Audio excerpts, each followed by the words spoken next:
In this video, I'll be showing you how to add PDF to books on iPad. It's a very simple method, so if you find this video helpful, be sure to drop a like and subscribe. But anyways, getting into it, it's very simple to go ahead and do this, and you can do it on literally any iPad you have. So let's say you want to use any PDFs on the book, so you have a different layout. You can flip through pages just as if it was a book and things like that.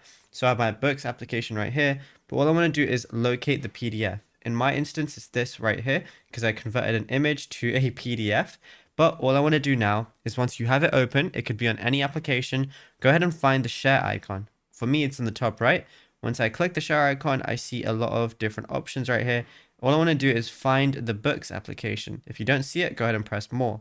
But once you do see it, all you want to go ahead and do is, like, as you can see, it's on current, but I can switch to PDF.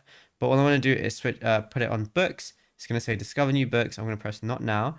Then as you can see, it's in my library, good to go and ready to be read. And yeah, it's as simple as that. Now, if you found this video helpful, be sure to drop a like and subscribe and check out our other tutorials on the channel as well.